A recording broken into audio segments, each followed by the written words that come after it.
Hello everyone, this side Shiv Kumar. आशा करते हैं आप सभी अच्छे होंगे और आपकी पढ़ाई अच्छे तरीके से चल रही होगी। तो आज का यह video Jharkhand D2D second round counselling 2023 को लेकर के होने वाला है।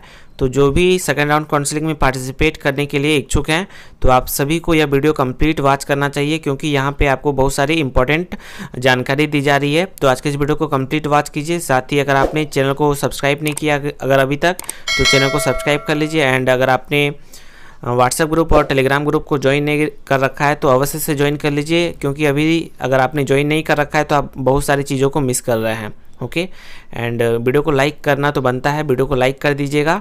एंड ज़्यादा से ज़्यादा हो सके तो वीडियो को ज़्यादा से ज़्यादा शेयर कीजिएगा अपने फ्रेंड सर्कल में। तो चलिए आज के इस वीडियो को शुरू करते हैं बिना किसी देरी के।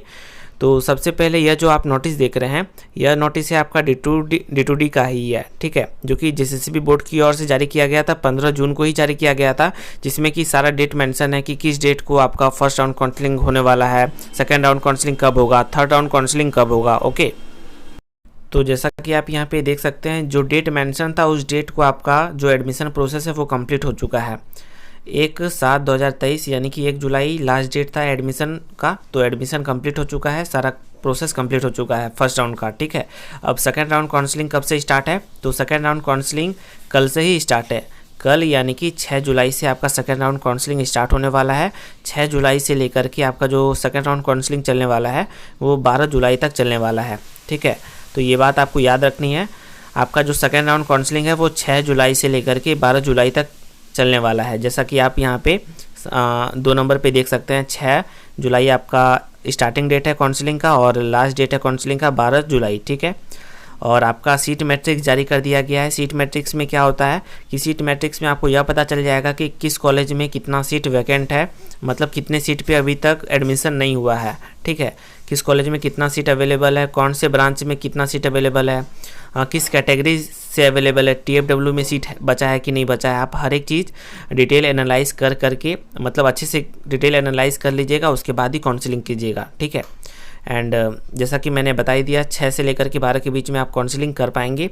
और अगर आप काउंसलिंग करते वक्त कुछ भी गड़बड़ी कर देते हैं, तो अगर आपको मन करता है कि कुछ एडिट करना हो, जैसे कि अगर हो सकता है आपके मन में जो आप काउंसलिंग किए हों और काउंसलिंग के बाद फिर आप ऑप्शन लॉक कर दिए हो, ठीक है। लॉक करने के बाद फिर आपका मन चेंज हो गया हो और आपको लग रहा है कि मुझे कॉलेज का जो प्रेफरेंस है उसे चेंज करना है, या फिर कुछ कॉलेज को ऐड करना है, या फिर कुछ कॉलेज को रिमूव करना है, डिलीट करना है, तो ऐसे में एक दिन का समय आपको दिया जाएगा, वो है 13 जुलाई, ठीक है।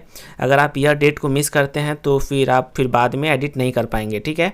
तो आपको 13 जुलाई को याद रखना है कि एडिट का ऑप्शन दिया जाएगा, तो आप सक्रिय हो करके आप एडिट कर लीजिएगा, जो भी अगर आपको एडिट करने का मन हो तो, ठीक है, सेकेंड काउंसलिंग में। ओके, अब बात करते हैं सेकेंड काउंसलिंग का। जो आपका सीट अलॉटमेंट लिस्ट आएगा वो 18 तारीख को आने वाला है। 18 जुलाई को ही आपका सेकेंड राउंड का जो अलॉटमेंट लिस्ट है वो जारी हो जाएगा, और 18 जुलाई से लेकर के ही आपका 25 जुलाई के बीच में आप लोग अलॉटमेंट लेटर डाउनलोड कर सकते हैं। अलॉटमेंट लेटर डाउनलोड करने के लिए आपको 1000 रुपया फी पेमेंट करना होगा।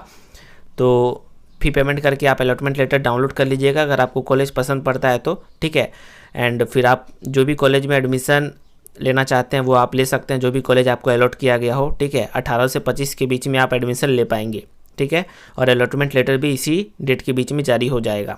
ओके, सही समय पे जारी हो जाएगा, आप टेंशन मत लीजिए, ठीक है, क्योंकि JCCB इस बार सही तरीके से काम कर रही है। ओके, तो जैसा कि आप स्क्रीन पे देख पा रहे होंगे, ये है आपका सेकेंड राउंड काउंसलिंग का सीट मैट्रिक्स, जिसमें कि सारा कुछ मेंशन है कि किस कॉलेज में कितना सीट अवेलेबल है, आप देख सकते हैं। जैसे कि आप एग्जांपल के तौर पे मैं आपको दिखा देता हूँ।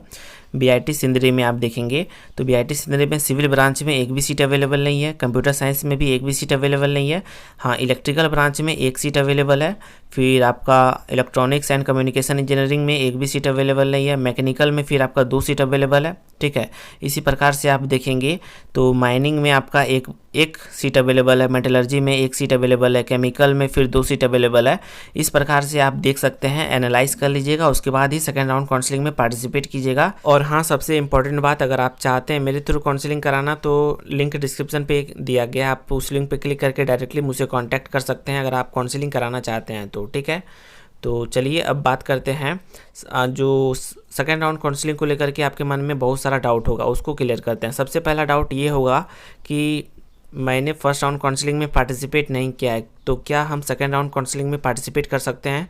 जी हाँ, अगर आपका D2D में कुछ ना कुछ स्कोर है, कुछ ना कुछ रैंक आया ही होगा, CML रैंक हो, कैटेगरी रैंक, कुछ ना कुछ रैंक होगा। हो सकता है 3000 रैंक हो, 4000 रैंक हो, ये मायने नहीं रखता है, लेकिन कुछ ना कुछ रैंक अगर आया है तो जी हाँ, आप सेकेंड राउंड काउंसलिंग डायरेक्टली कर सकते हैं अगर आपने फर्स्ट राउंड काउंसलिंग अटैम्प्ट नहीं किया है तो भी, ठीक है। और दूसरा डाउट ये हो सकता है कि क्या फिर से अगर हम फर्स्ट राउंड काउंसलिंग में पार्टिसिपेट किए थे तो 400 रुपये फ़ी पेमेंट किए थे, तो क्या फिर से हमको सेकेंड राउंड अगर काउंसलिंग करना चाहते हैं तो क्या फिर से पेमेंट करना होगा? तो जी हाँ, अगर आपने फर्स्ट राउंड काउंसलिंग में पार्टिसिपेट किया हो या फिर ना किया हो, जैसे भी को इससे मतलब नहीं है। अगर आप सेकेंड राउंड काउंसलिंग में पार्टिसिपेट करना चाह रहे हैं तो जो आपका फ़ी है काउंसलिंग का फ़ी वो आपको देना होगा। जनरल EWS BC1 BC2 के लिए 400 रुपीज़ फ़ी रखा गया है, और girls candidate ST and SC category के लिए 250 रुपया फ़ी रखा गया है। अगर आप फर्स्ट राउंड काउंसलिंग में पार्टिसिपेट किए हो ना किए हो कोई मतलब नहीं है। अगर आप सेकेंड राउंड काउंसलिंग में पार्टिसिपेट कर रहे हैं तो आपको फ़ी पेमेंट करना होगा काउंसलिंग का, ठीक है। मतलब आप जितनी बार काउंसलिंग करेंगे उतनी बार आपको फ़ी पेमेंट करना होगा, ठीक है। ये दूसरा डाउट भी आपका क्लियर हो गया। और तीसरा डाउट ये हो सकता है आपके मन में कि मैंने फर्स्ट राउंड काउंसलिंग में एडमिशन करा लिया है, तो अब मेरा मन कर रहा है कि हमको ब्रांच या फिर कॉलेज चेंज करना है, तो क्या हम सेकेंड राउंड काउंसलिंग में पार्टिसिपेट कर सकते हैं? हाँ, तो सेकेंड राउंड काउंसलिंग में आप पार्टिसिपेट कर सकते हैं, लेकिन एक बात याद रखनी है, अगर आपको सेकेंड राउंड काउंसलिंग में कोई भी कॉलेज अगर आपको अलॉट हो जाता है तो ऐसे में आपको जो भी कॉलेज अलॉट होगा उसी कॉलेज में फिर आपको एडमिशन लेना पड़ जाएगा, ठीक है। क्योंकि फर्स्ट राउंड काउंसलिंग में जो कॉलेज अलॉट हुआ है वहाँ से फिर आपका ऑटोमेटिक नाम कट जाएगा, ये बात याद रखनी है, ठीक है। तो आशा करते हैं आज का यह जो वीडियो है वो कम्प्लीटली आपको समझ में आया हो, और जो भी आपके मन में डाउट हो आप कमेंट करके पूछ सकते हैं। एंड वीडियो को ज़्यादा से ज़्यादा शेयर करें अपने फ्रेंड सर्कल में। मिलते हैं नेक्स्ट वीडियो पे। धन्यवाद। जय हिंद, जय भारत।